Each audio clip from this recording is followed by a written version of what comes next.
আমি শ্যামল কুমার মিত্র। নতুন সরকার smart metering ব্যবস্থা আনার সিদ্ধান্ত নিয়েছেন। এটি অবশ্য পূর্বতন মমতা বন্দ্যোপাধ্যায়ের নেতৃত্বাধীন সরকারের সিদ্ধান্ত। তারা এটি কার্যকর করা শুরু করেছিলেন, কিন্তু প্রবল জনবিক্ষোভে তারা এই কাজটা স্থগিত করেন। বর্তমান সরকার আবার এটা চালুর উদ্যোগ নিয়েছেন। আমার বহু পরিচিত মানুষ আমাকে ফোন করেছেন যে এই স্মার্ট মিটারিং ব্যবস্থা নিয়ে একটা ভিডিও অন্তত পোস্ট করুন। মানুষের জানা দরকার যে অ্যাকচুয়াল বিষয়টা কি। তা আমি তার আগে আপনাদের বলবো যে পূর্বতন মমতা বন্দ্যোপাধ্যায়ের নেতৃত্বাধীন সরকার বিদ্যুৎ ক্ষেত্রে সংস্কারের নামে কি করেছিলেন। পশ্চিমবঙ্গ বিদ্যুৎ নিয়ন্ত্রণ কমিশন 2023-24 অর্থবর্ষ থেকে বিদ্যুৎ মাশুলে পরিবর্তন আনেন, সবই জনহিতে জনস্বার্থে। তাতে ফিক্সড কস্ট বাড়ানো হয় 2 গুণ, মিনিমাম চার্জ বাড়ানো হয় 3 গুণ, কানেকশান ডিসকানেকশান চার্জ বাড়ানো হয় 5 গুণ, মিটার ভাড়া স্মার্ট মিটারের জন্য বাড়ানো হয় 10 গুণ। তা তখনকার বিদ্যুৎ মন্ত্রী অত্যন্ত গর্ব করে বলতেন যে আমরা তো বিদ্যুতের মাশুল বাড়াইনি। এখন গৃহস্থ মানুষ যখন বিদ্যুতের বিল মেটান তখন এই fixed cost, minimum charge, connection disconnection charge, meter ভাড়াই সব কিছু নিয়েই কিন্তু তাকে বিদ্যুতের বিলটা মেটাতে হয়। ফলে বিপুল পরিমাণ টাকা কিন্তু ওই 23-24 অর্থবর্ষ থেকে আমাদের দিতে হচ্ছে, যেটা আক্ষরিক অর্থে জনবিরোধী। এরপরে পূর্বতন সরকার অত্যন্ত কৌশলে নিত্যদিন আমাদের ঠকিয়ে চলেছেন। বিদ্যুৎ বন্টন কোম্পানি লিমিটেডের গ্রাহক সংখ্যা হচ্ছে 2,15,40,397। তার মধ্যে ডোমেস্টিক গ্রাহক 1,90,000,503, 1,90,000,503, কমার্শিয়াল 20,09,705, ইন্ডাস্ট্রি 1,12,055, এগ্রিকালচার 3,46,003, এইচভি অ্যান্ড এইচইএইচভি 11,654, অন্যান্য 60,477, মোট 2,15,40,397। 2,15,40,397 হচ্ছে সারা পশ্চিম বাংলায় পশ্চিমবঙ্গ বিদ্যুৎ বন্টন কোম্পানি লিমিটেডের অধীনে গ্রাহক সংখ্যা। তা কিভাবে প্রতারণা করে চলেছিলেন পূর্বতন সরকার এবং এখনও সেই প্রতারণা চলছে, সেটা হচ্ছে বিদ্যুতের দামটা নির্ভর করে ইউনিট প্রতি দামটা তার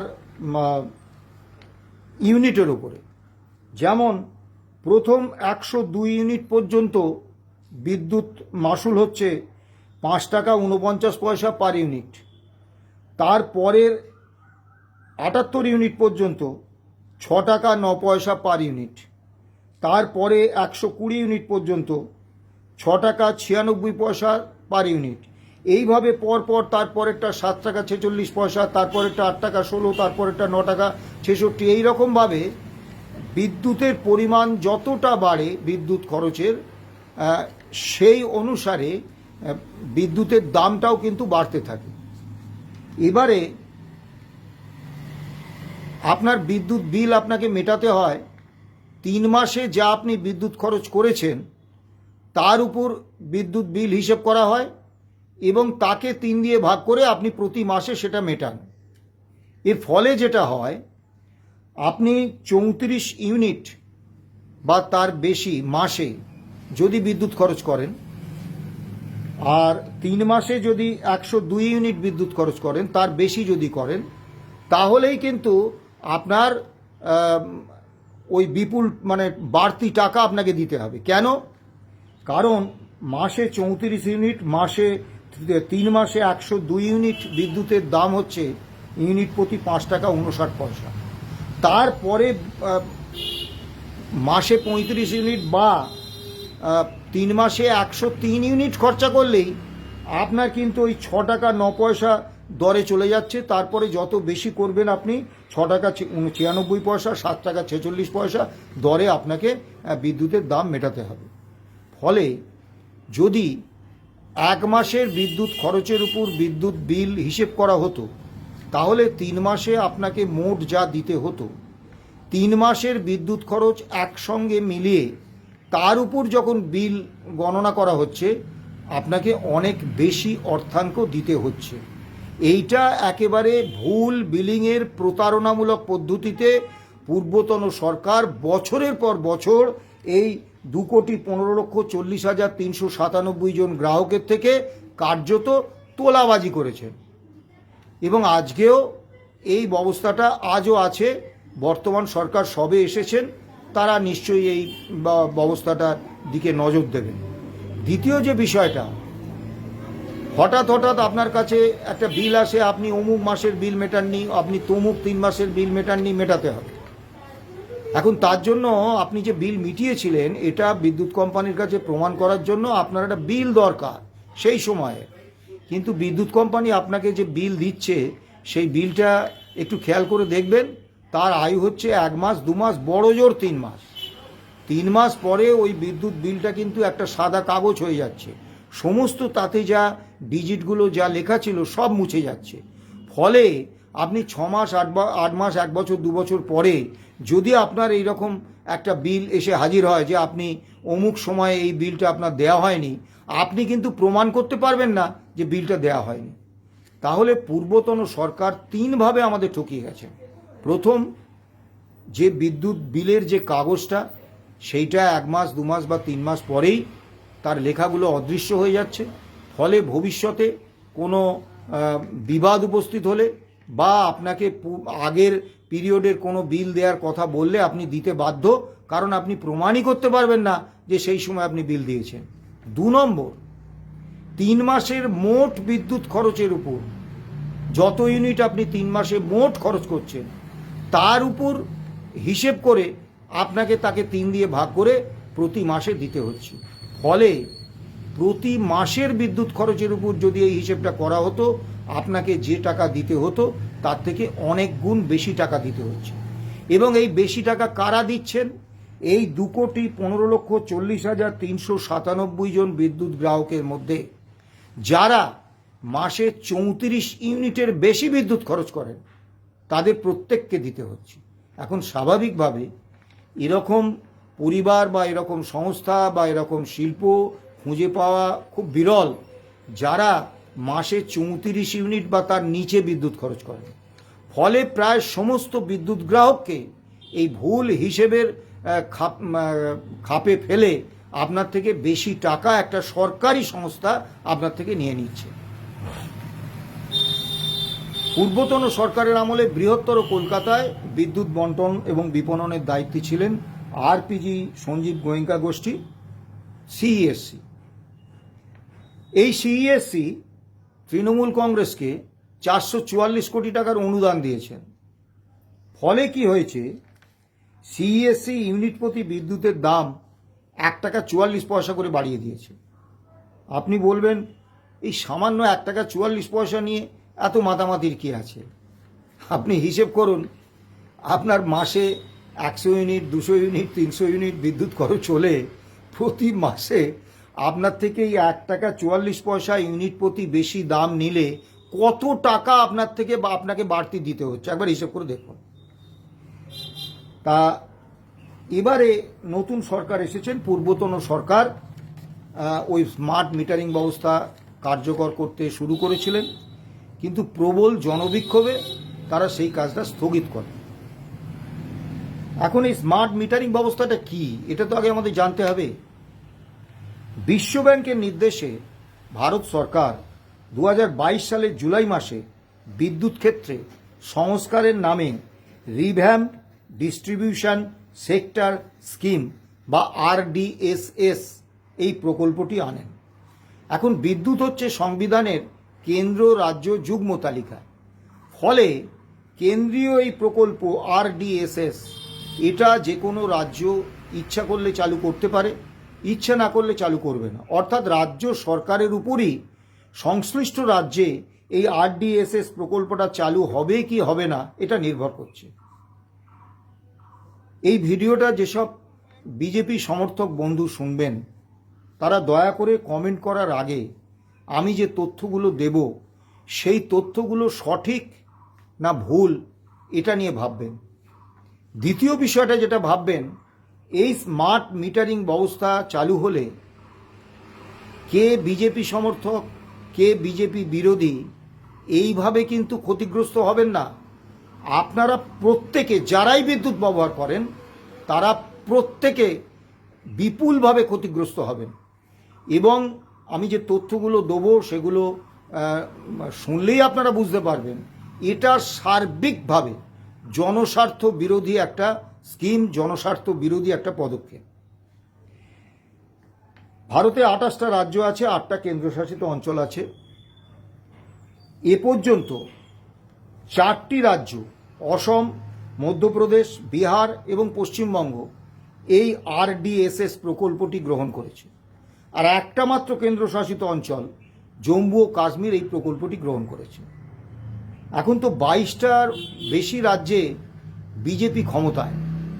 তাহলে একবার ভাবুন তো, মাত্র 4টি রাজ্য, তার মধ্যে পশ্চিমবঙ্গ যখন এই স্কিম গ্রহণ করে তখন পশ্চিমবঙ্গে বিজেপি ছিল না, তৃণমূল কংগ্রেস শাসন ক্ষমতায় ছিল।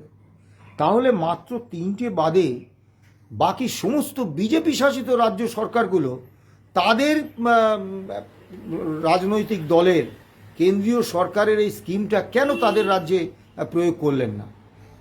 নিশ্চয়ই তারা দেখেছিলেন যে এর মধ্যে এমন কিছু আছে যেগুলো জনবিরোধী এবং যেগুলোতে জনরোষ তৈরি হতে পারে। এবং তারা এই সিদ্ধান্তে কেন এসেছিলেন? কারণ অসম, মধ্যপ্রদেশ এবং বিহারে আর কেন্দ্রশাসিত অঞ্চল জম্মু এবং কাশ্মীরে এই স্মার্ট মিটারিং ব্যবস্থা চালু করার পরে ব্যাপক জনবিক্ষোভ হয়েছে, জনরোষ হয়েছে এবং তার কারণগুলো বড় অদ্ভুত। 1 নম্বর কারণ হচ্ছে তারা আগেকার ডিজিটাল মিটার সিস্টেমে যে পরিমাণ বিদ্যুৎ বিল তাদের আসতো একই খরচ করে তাদের প্রিপেড রিচার্জ করতে হচ্ছে তার থেকে অনেক বেশি। 2 নম্বর, রাত্রি 12টার সময় রিচার্জ নেই, বিদ্যুৎ চলে যাচ্ছে, তারপর 2 দিন 3 দিন কোনো খবর নেই, কবে আবার কানেকশন হবে তার কোনো ঠিক ঠিকানা নেই। 3 নম্বর যেটা, তারা অভিযোগ জানাবার কোনো জায়গা পাচ্ছিলেন না, কারণ অভিযোগ জানাবার কোনো পথ নেই। সব মিলিয়ে এবং আর একটা জিনিস হচ্ছিল যেটা ভয়ঙ্কর, যে তারা রাত্রে ঘুমোতে যাচ্ছেন, দেখছেন তার রিচার্জ আছে, এইবার রাত্রির 12টার সময় স্বয়ংক্রিয় পদ্ধতিতে তার ইলেকট্রিক কানেকশন চলে গেল। তিনি এবার প্রিপেড স্মার্ট মিটার করে দেখলেন যে তার রিচার্জ মাইনাসে চলে গেছে। অর্থাৎ স্মার্ট মিটার হ্যাক হচ্ছে এবং কেউ কেউ ওই যার স্মার্ট মিটার তার থেকে হ্যাক করে তারা বিদ্যুৎ ব্যবহার, তাদের বিদ্যুৎ বিলের টাকাটা একে দিতে বাধ্য করছে। প্রবল বিক্ষোভ এই রাজ্যগুলোতে হয় এবং এই রাজ্যগুলোতে আজও এই স্মার্ট মিটারিং ব্যবস্থা বসানোর প্রক্রিয়াটা কিন্তু কার্যত স্থগিত। পশ্চিমবাংলায় তৃণমূল সরকার এই প্রকল্প চালু করতে শুরু করেছিলেন, ব্যাপক জনবিক্ষোভে সাময়িকভাবে স্থগিত করেছিলেন, কিন্তু বন্ধ করেননি। নতুন সরকার এসে মাননীয় মুখ্যমন্ত্রী শুভেন্দু অধিকারীর নেতৃত্বে সরকার আবার এই স্মার্ট মিটারিং ব্যবস্থা চালু করার উদ্যোগ নিয়েছে। এখন এই ব্যাপারটা কি? বর্তমানে যে ডিজিটাল মিটারে আমাদের মিটার রিডিং হয়, সেই ডিজিটাল মিটারটাই কয়েক বছর আগে, সম্ভবত বছর 3 আগে, এই ডিজিটাল মিটার সারা পশ্চিমবঙ্গ জুড়ে পশ্চিমবঙ্গ রাজ্য বিদ্যুৎ বন্টন কোম্পানি লিমিটেডের আওতাধীন যে 2,15,40,397 জন গ্রাহক আছেন তাদেরকে দেয়া হয়েছিল আগের পুরনো মিটার বদলিয়ে। এবং এই ডিজিটাল মিটার বসানোর যে খরচ এবং ডিজিটাল মিটারের যে দাম, সেইটা মাসিক কিস্তিতে এই গ্রাহকদের প্রত্যেককে মিটিয়ে দিতে হয়েছিল। অর্থাৎ গ্রাহকদের পয়সায় এই ডিজিটাল মিটার বসেছিল। এখন এই ডিজিটাল মিটারে কোনো ত্রুটি নেই, ডিজিটাল মিটারের বিরুদ্ধে কোনো বিক্ষোভ নেই, ডিজিটাল মিটারের আয়ু এখনও কম করে হলো 30 থেকে 35-40 বছর। তাহলে গ্রাহকরা নিজেদের গ্যাটের পয়সা খরচ করে যে ডিজিটাল মিটার বসাতে বাধ্য হলেন, সেই ডিজিটাল মিটারের কোনো নেতিবাচক বিষয় নেই, তারপরেও আবার সেই ডিজিটাল মিটার বাতিল করে আবার নিজেদের খরচে তাদের prepaid 4G prepaid smart electric metre বসাতে হবে কেন? এই একটি 4G প্রিপেড স্মার্ট ইলেকট্রিক মিটারের দাম পড়বে 8 থেকে 12,000 টাকা এবং এর আয়ু হচ্ছে মাত্র 6 বছর, খুব বেশি হলে 7 বছর। ফলে 6 বছরের জন্যে আবার একটি স্মার্ট ইলেকট্রিক মিটার কিনবেন গ্রাহকরা এবং তার জন্য তারা 8 থেকে 12,000 টাকা মাসিক কিস্তিতে পেমেন্ট করবেন কেন? এবার 6 বছর পরে এই স্মার্ট মিটার যখন তার কার্যকালের মেয়াদ শেষ হয়ে যাবে, তখন আবার তাকে 4G বা 5G যাই হোক প্রিপেড স্মার্ট মিটার বসাতে হবে, তার জন্য আবার খরচ দিতে হবে। তা গ্রাহকদের বারবার এই মিটার বদলানোর নামে এই বিপুল অঙ্কের টাকা কেন দিতে হবে? এবারে আসুন, এই prepaid 4G prepaid smart electric metre কিন্তু আগাম টাকা ভরতে হবে, প্রিপেড। আপনারা অনেকেই মোবাইলে রিচার্জ করেন, তো মোবাইলে রিচার্জ করলে যখন আপনার রিচার্জ শেষ হয়ে গেল, তারপরে 2 দিন 3 দিন বিভিন্ন মোবাইল কোম্পানি তারা কিন্তু আপনাকে ইনকামিং কলের ফেসিলিটিটা দেয়। অর্থাৎ রিচার্জ শেষ হয়ে গেলেও যদি আপনার কোনো জরুরি ফোন আসে, সেই জরুরি ফোনটা কিন্তু আপনি ধরতে পারবেন। আপনি নিজে ফোন করতে পারবেন না, কিন্তু জরুরি কোনো বার্তা এলে সেই বার্তা কিন্তু আপনি পাবেন। এখানে কিন্তু প্রিপেড স্মার্ট ইলেকট্রিক মিটারে রিচার্জ শেষ হয়ে গেলেই রাত্রির 12টার সময় স্বয়ংক্রিয় পদ্ধতিতে আর্টিফিশিয়াল ইন্টেলিজেন্সের ব্যবস্থাপনায় আপনার কিন্তু বিদ্যুৎ সংযোগ বিচ্ছিন্ন হয়ে যাবে। বিদ্যুৎ আইন 2004-এ তাতে পরিষ্কার বলা ছিল যে বিদ্যুৎ যেহেতু একটা মানে অতি প্রয়োজনীয় অত্যন্ত জরুরি পরিষেবা, সেই কারণে যদি কোনো গ্রাহক বিদ্যুৎ বিল না মেটান, তাহলে তাদের একটা নোটিশ দেওয়া হবে, যাতে বলা হবে যে আপনাকে 15 দিন সময় দেওয়া হলো, এই 15 দিনের মধ্যে ফাইন সহ আপনি আপনার বিদ্যুৎ বিল মেটান, না হলে কিন্তু আপনার ইলেকট্রিক কানেকশন কেটে দেওয়া হবে। 15 দিনের মধ্যে সংশ্লিষ্ট গ্রাহক ওই বিল না মেটালে তার কানেকশন কেটে দেওয়া হতো। বিদ্যুৎ যেহেতু একটা জরুরি পরিষেবা, সেই জন্য 15 দিন গ্রাহককে সুবিধে দেওয়া হতো। কারণ হঠাৎ করে আপনার প্রিপেড ইলেকট্রিক স্মার্ট মিটারে রিচার্জ শেষ হয়ে গেল আর আপনার ইলেকট্রিক কানেকশন চলে গেল, আপনি কি একটা মানে অবস্থায় পড়বেন আপনি ভেবে দেখুন। এবারেতে এই যে আপনি রিচার্জ করবেন, আমরা এখন যারা মোবাইল ফোনে রিচার্জ করাই, কতজন নিজেরা রিচার্জ করতে পারি বলুন তো? আমরা বিভিন্ন ফোনের দোকানে যাই, গিয়ে বলি বাবা একটা রিচার্জ করে দিন, এত টাকা রিচার্জ করুন, তারা করে দেয়। এবং সেই দোকানগুলো খোলা থাকে 10টা থেকে হয়তো রাত্রির 10টা পর্যন্ত। মাঝরাতে যদি আপনার রিচার্জ করার প্রয়োজন হয় এবং আপনি যদি রিচার্জ করার মতো প্রযুক্তিগতভাবে দক্ষ না হয়ে থাকেন, যেটা বেশিরভাগ মানুষ, তাহলে কিন্তু আপনি রিচার্জ করতে পারবেন না। আপনাকে পরদিন সকাল অবধি অপেক্ষা করতে হবে ওই 10টা পর্যন্ত। তাহলে আজকে 12টার সময় আপনার রিচার্জ শেষ, আপনার কারেন্ট চলে গেল, রিচার্জ করার জন্য আপনি পরের দিন 10টা পর্যন্ত অপেক্ষা করবেন, করে কোনো দোকানে যাবেন, গিয়ে আপনার প্রিপেড স্মার্ট মিটার আপনি রিচার্জ করাবেন। এবারে সুদূর গ্রামাঞ্চলের কথা ভাবুন তো, সেখানে কটা এই প্রিপেড স্মার্ট মিটার রিচার্জ করার জন্য দোকান হবে? কটা? তাহলে গ্রামের মানুষদের, প্রত্যন্ত অঞ্চলের মানুষদের বহু দূরে শহরে আসতে হবে এই রিচার্জ করার জন্য।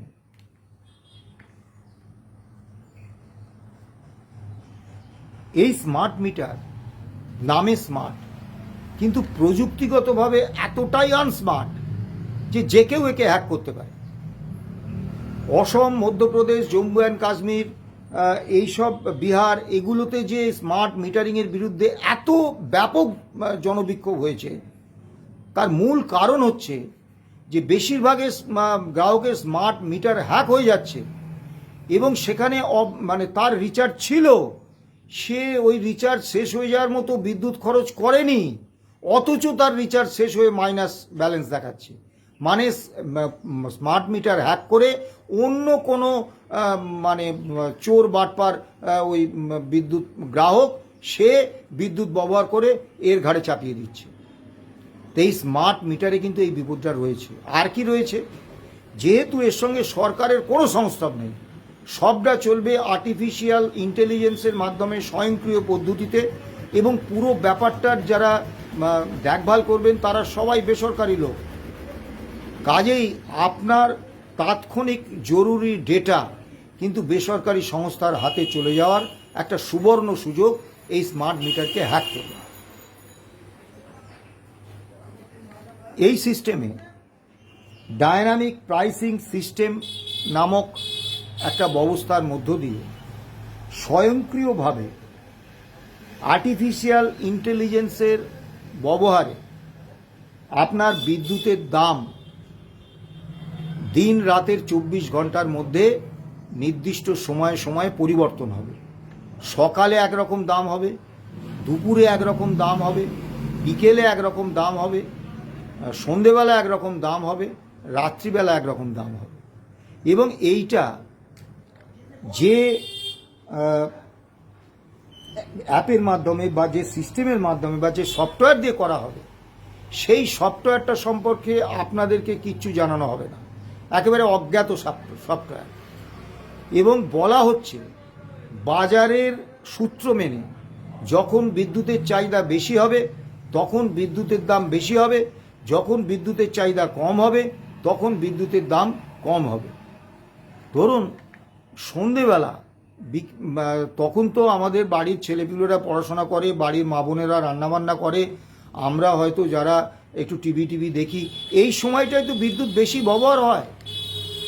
তো এই সময়টা যেহেতু বিদ্যুতের চাহিদা বেশি, এই সময়ে কিন্তু এই সন্ধ্যে 6টা থেকে রাত্রি 10টা পর্যন্ত বিদ্যুতের দামটা হবে সর্বোচ্চ। অথচ সারা 24 ঘন্টার জন্য একটা গড় দাম থাকলে যেরকম এতদিন ছিল, তাহলে কিন্তু এই সন্ধেবেলা আপনাকে একটু বেশি বিদ্যুৎ ব্যবহারের জন্যে বাড়তি মাসুল গুনতে হতো না। এবং সবথেকে মজার ব্যাপার হচ্ছে এই যে ডায়নামিক প্রাইসিং সিস্টেম, এতে সরকারের কোনো নিয়ন্ত্রণ নেই, টোটাল নিয়ন্ত্রণটা থাকবে, এই মেকানিজমটা থাকবে বাজারের উপরে। ফলে তারা তো প্রফিট ম্যাক্সিমাইজেশনের সূত্র ধরে দরটা এমনভাবেই নির্ধারণ করবে যাতে তাদের লাভটা বেশি হয়। স্বাভাবিকভাবে গ্রাহকরা বিপুলভাবে ক্ষতিগ্রস্ত হবে। এরপরে আসুন, আপনি তো ধরে নিলাম আপনি রিচার্জ করতে পারেন, প্রযুক্তিগতভাবে আপনি যথেষ্ট সক্ষম। তা আপনার রাত্রি 12টার সময় বিদ্যুৎ কানেকশন চলে গেল, বিদ্যুৎ সংযোগ বিচ্ছিন্ন হয়ে গেল, কারণটা হচ্ছে যে রিচার্জ শেষ। তা আপনি সঙ্গে সঙ্গে রিচার্জ করিয়ে নিলেন। এরকম কোনো নিশ্চয়তা নেই যে আপনি রিচার্জ করার সঙ্গে সঙ্গে আপনার বিদ্যুৎ কানেকশন আবার ফিরে আসবে। সেটা সেদিন নাও আসতে পারে, তার পরের দিন, তার পরের দিনও হতে পারে। অর্থাৎ বিদ্যুৎ কানেকশন ফিরে আসার ব্যাপারে রিচার্জ করার পরে কোনো নিশ্চয়তা কিন্তু এই RDSS প্রকল্পে নেই। ফলে আপনি যে অভিযোগ করবেন, এই পুরো ব্যবস্থাটা কিন্তু আর্টিফিশিয়াল ইন্টেলিজেন্স চালাচ্ছে একটা স্বয়ংক্রিয় ব্যবস্থায়, যে ব্যবস্থায় অভিযোগ করার কোনো সুযোগ নেই। অর্থাৎ আপনার বিদ্যুৎ রিচার্জ শেষ হয়ে যাওয়ার পরে যদি আপনি রিচার্জ করতে সক্ষম হন প্রযুক্তিগতভাবে, তাহলেও আপনি রাত্রি 12টার সময় আবার রিচার্জ করে যে সঙ্গে সঙ্গে নিরবিচ্ছিন্ন বিদ্যুৎ পরিষেবা পাবেন, তেমনটা নাও হতে পারে।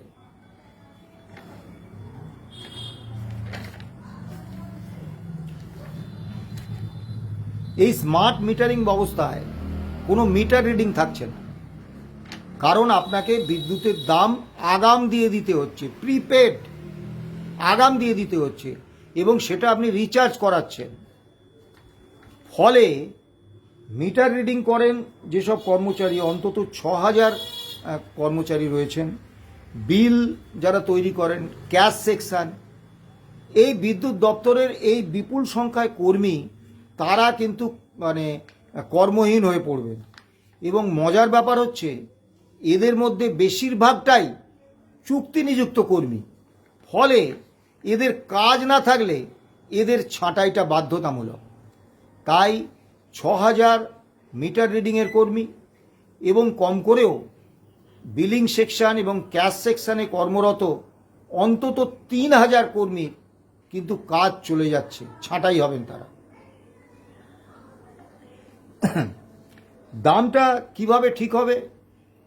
Cost reflecting market based rate in automatic system, অর্থাৎ বাজারের উপর নির্ভর করে কস্ট রিফ্লেক্ট করবে, তাতে সেই রকমভাবে দাম নির্ধারণ হবে। স্বাভাবিকভাবে কোনো ভর্তুকির কোনো প্রশ্ন নেই। এখন যেরকম কৃষিক্ষেত্রে, ক্ষুদ্র কুটির শিল্পে ভর্তুকি দেওয়া হয়, দরিদ্র গরিব যারা বিদ্যুৎ গ্রাহক তাদেরকে ভর্তুকি দেওয়া হয়। এবং এই যে মাননীয় শুভেন্দু অধিকারীর নেতৃত্বে যে সরকার আজকে ক্ষমতায়, তারা কিন্তু নির্বাচনের আগে প্রতিশ্রুতি দিয়েছিলেন 200 ইউনিট পর্যন্ত বিদ্যুৎ ফ্রি দেবেন। 200 ইউনিট পর্যন্ত বিদ্যুৎ ফ্রি দেওয়া দূরের কথা, তারা স্মার্ট মিটারিং ব্যবস্থায় বিদ্যুৎ গ্রাহকদের একটা চূড়ান্ত ক্ষতিকর সর্বনাশা জায়গায় নিয়ে পৌঁছে দিতে চাইছে। শুধুমাত্র স্মার্ট মিটার বসাতে গ্রাহকদের যে টাকাটা দিতে হবে, সেই টাকার পরিমাণ 12,623.12 কোটি টাকা। অর্থাৎ গ্রাহকদের থেকে এই টাকাটা স্মার্ট মিটারিং যারা বসাবেন, আদানি আম্বানিরা, তাদের কোম্পানি এই টাকাটা তুলে নেবেন। তাহলে আপনি এবার বলুন। এবং আরও যে বিষয়টা, যে কারণে ওই আপনার অসম, মধ্যপ্রদেশ, বিহার, জম্মু কাশ্মীরে ব্যাপক বিক্ষোভ হয়েছে, সেই কারণটা হচ্ছে যে স্মার্ট মিটার বসানোর পরে তাদেরকে যে পরিমাণ বিদ্যুৎ বাবদ রিচার্জ করতে হচ্ছে, সেটা আগে যে ডিজিটাল মিটার ছিল সেই সময়ের তুলনায় কয়েক গুণ বেশি। তারা ভেবে পাচ্ছেন না একই পরিমাণ বিদ্যুৎ খরচ করে বিদ্যুতের বিল এত বেশি আসছে কেন। 2 নম্বর, যখন তখন ওই রাত্রির 12টার সময় বিদ্যুৎ কানেকশন বিচ্ছিন্ন হয়ে যাচ্ছে, তারপর 2 দিন 3 দিন 4 দিন বিদ্যুৎ আসছে না রিচার্জ করার পরেও। এবং সবথেকে মজার ব্যাপার, তৃণমূল সরকার আপনাকে বিদ্যুৎ বিল বাবদ যে কাগজটা দিত, সেইটা 1 মাস 2 মাস বা 3 মাসের মধ্যেই তার লেখাগুলো সব উঠে যেত। এটা এক ধরনের প্রতারণা। এই RDSS প্রকল্পে স্মার্ট মিটারিং ব্যবস্থায় আপনি কোনো বিল পাবেন না। অর্থাৎ আপনার রিচার্জ শেষ হয়ে গেলে আপনাকে রিচার্জ করতে হবে। আপনি কত ইউনিট খরচ করলেন, সেই ইউনিটের জন্য কত টাকা করে দাম নিল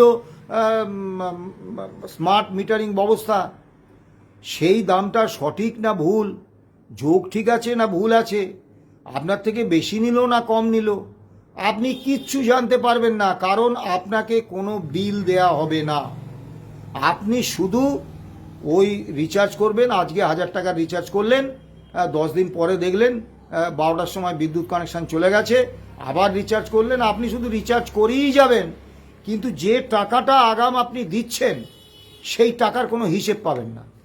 অথচ দেখুন মোবাইল কোম্পানিগুলো, সেখানে আমরা যখন রিচার্জ করি, ধরুন 834 টাকার রিচার্জ করলেন, তারা একদম নির্দিষ্ট কিছু ফেসিলিটির কথা আপনাকে বলে দেবে, যে আপনার এতদিন পর্যন্ত আপনি ফোন করতে পারবেন, free call, unlimited free call, বা এত সংখ্যার কল আপনি করতে পারবেন, এই আপনি পারবেন। আপনার এই রিচার্জ শেষ হয়ে গেলে এতদিন ফ্রি টাইম থাকবে, আপনার ইনকামিং কল আসবে। এখানে কিন্তু অর্থাৎ আপনি যে টাকাটা মোবাইল কোম্পানিকে দিচ্ছেন মোবাইল রিচার্জ বাবদ, তা বাবদ আপনি কি কি পরিষেবা পাচ্ছেন, কত দামে পাচ্ছেন, সবটা কিন্তু আপনি জানতে পারছেন। কিন্তু এই প্রিপেড স্মার্ট ইলেকট্রিক মিটারে 4G সেখানে কিন্তু আপনি শুধু রিচার্জ করবেন। আপনার কত বিদ্যুৎ খরচ হয়েছে, সেই বাবদ কত দাম নিয়েছে, কোন সময়ের জন্য কত দাম নিয়েছে, আপনার বিদ্যুৎ খরচ কোন সময়ের জন্য কতটা দেখানো হয়েছে। অর্থাৎ একদিন আপনি বিকেলে বাড়িতে নেই, আপনি সকালে ছিলেন, তারপরে আপনি আত্মীয় বাড়ি গেছেন, কিন্তু আপনার বিকেলেও যে 6টা থেকে 10টা পর্যন্ত এই সময়েও যে আপনার বিদ্যুৎ গণনা হয়ে ওই সব থেকে সর্বোচ্চ রেটে আপনার বিদ্যুৎ বিল হয়নি, এটা আপনি জানতে পারবেন না। কাজেই এই স্মার্ট মিটারিং ব্যবস্থা কিন্তু অত্যন্ত ভয়ঙ্কর ব্যবস্থা। এবং আমি জানি না, কেন্দ্রীয় সরকার তাদের বাধ্যবাধকতা ছিল, বিশ্ব ব্যাংকের নির্দেশ তারা পালন করেছেন, কিন্তু 24টা রাজ্য এবং 7টা কেন্দ্রশাসিত অঞ্চল ইতিমধ্যে প্রমাণ করে দিয়েছে যে এই RDSS স্কিম, কেন্দ্রীয় স্কিম না নিলেও চলে। কেন্দ্র সরকার কিন্তু বাধ্যতামূলকভাবে কোনো বিজেপি শাসিত রাজ্যেও এই স্মার্ট মিটারিং ব্যবস্থা চাপিয়ে দেয়নি। তাহলে বিজেপি শাসিত যে 22টা রাজ্য, তার প্রত্যেকটাতে এই স্মার্ট মিটারিং ব্যবস্থা হতো। এবং এই স্মার্ট মিটারিং ব্যবস্থায় প্রচুর গলদ আছে, সে কারণেই বিজেপি শাসিত বাকি রাজ্যগুলো তারা কিন্তু এই স্মার্ট মিটারিং ব্যবস্থা আনেননি। আমি জানি না পশ্চিমবাংলায় পূর্বতন মুখ্যমন্ত্রী মমতা বন্দ্যোপাধ্যায়, বর্তমান মুখ্যমন্ত্রী শুভেন্দু অধিকারী, তারা কেন যুদ্ধকালীন তৎপরতায় এই স্মার্ট মিটারিং ব্যবস্থার মধ্যে বাংলার মানুষকে এনে দিতে চাইছে। আর একটা প্রাথমিক সিদ্ধান্ত এই সরকার নিয়েছেন, স্মার্ট মিটারিং ব্যবস্থার সিদ্ধান্তটা ফাইনাল, এটা প্রাথমিক সিদ্ধান্ত নয়। আর একটা প্রাথমিক সিদ্ধান্ত নিয়েছেন যে আরও 2টি CESCর মতো আরও 2টি বিদ্যুৎ সংস্থাকে পশ্চিমবাংলায় আনা হচ্ছে, তারা বিদ্যুৎ ক্ষেত্রে কাজ করবে। এবং বলা হচ্ছে প্রতিযোগিতার মাধ্যমে নাকি বিদ্যুতের দাম, পরিষেবা ভালো পাবেন, দাম কমবে। এই কথাগুলো কিন্তু ভিত্তিহীন। ধরুন CESC বৃহত্তর কলকাতায় বিদ্যুৎ সরবরাহ করে, এবার আদানি গোষ্ঠী তারা হয়তো কল্যাণী শিল্পাঞ্চলে উপনগরীতে তারা বিদ্যুৎ সরবরাহের দায়িত্ব পেল, তাহলে CESCর সঙ্গে ওই কল্যাণী উপনগরীতে বিদ্যুৎ বন্টন বা বিপণনের দায়িত্ব পাওয়া আদানি গোষ্ঠীর তো প্রতিযোগিতার কোনো প্রশ্নই নেই। CESC এখানে যা দাম ঠিক করবে সেইটা একচেটিয়াভাবে CESC এলাকার বৃহত্তর কলকাতার মানুষদের, বিদ্যুৎ গ্রাহকদের দিতে হবে, আর ওই কল্যাণী উপনগরীতে আদানি গোষ্ঠীর যে বিদ্যুৎ সংস্থা তারা যে দাম ঠিক করবেন দিতে হবে। আমি আপনাদের মনে করিয়ে দেব, বিভিন্ন বিমান পরিষেবা, প্রত্যেকটি বিমান পরিষেবা আজকে বেসরকারি হাতে তুলে দেওয়া হয়েছে। যখন তুলে দেওয়া হচ্ছিল আদানি আম্বানিদের হাতে এই সমস্ত বিদ্যুৎ পরিষেবা, তখন বলা হয়েছিল যে প্রতিযোগিতামূলক তীব্র প্রতিযোগিতার বাজারে বিমান ভাড়া অনেক কম হবে, যাত্রীদের পরিষেবা অনেক বেশি দেয়া হবে। আজকে যারা বাধ্য হয়ে, যেসব নিম্নবিত্ত মধ্যবিত্ত তারা বাধ্য হয়ে বিমান চড়তে বাধ্য হন, খুব জরুরি প্রয়োজন, তারা গিয়ে দেখেছেন যে তীব্র প্রতিযোগিতার বাজারে গ্রাহকদের সুবিধা হওয়া তো দূরের কথা, বিমান সংস্থাগুলো যেরকম ইচ্ছে দাম নিচ্ছে। যে বিমান দিল্লি থেকে কলকাতা বিমান ভাড়া 5,300 টাকা, সেই 5,300 টাকা কখনো 20,000, কখনো 25,000, কখনো 30,000, কখনো 1 লাখ, যেরকম পাচ্ছে তারা নিচ্ছে। এবং পরিষেবা যত দিন যাচ্ছে তত নামছে। এবং শুধু তাই নয়, বিমানে আপনি যাচ্ছেন দ্রুততার সঙ্গে যাবেন বলে, কখনো বিমান 4 ঘন্টা লেট, কখনো 5 ঘন্টা লেট, কখনো 6 ঘন্টা লেট, তার জন্য কোনো কম্পেনসেশন বিমান সংস্থা আপনাকে দিচ্ছে না। অর্থাৎ প্রতিযোগিতার নামে বিমান পরিষেবাটাকে আদানি আম্বানিদের হাতে তুলে দেওয়া হয়েছিল। আমরা খুব তৃপ্ত বোধ করেছিলাম যে এই তো এবারেতে অনেক কম দামে অনেক বেশি পরিষেবা আমরা পাবো। কি অবস্থা হয়েছে আপনারা দেখবেন। সেই একইভাবে বিদ্যুতের ক্ষেত্রেও এরকম একটা গুরুত্বপূর্ণ জনস্বার্থ সংশ্লিষ্ট একটা অত্যাবশ্যক পরিষেবায় যদি এইভাবে বেসরকারি সংস্থাগুলোকে আনা হয়, ঠিক CESC যেভাবে একচেটিয়া কায়দায় সিইএসসির অন্তর্ভুক্ত বৃহত্তর কলকাতার বিদ্যুৎ গ্রাহকদের শোষণ করে চলেছে, একইভাবে ওই সমস্ত বেসরকারি সংস্থাগুলো শোষণ করে চলবে।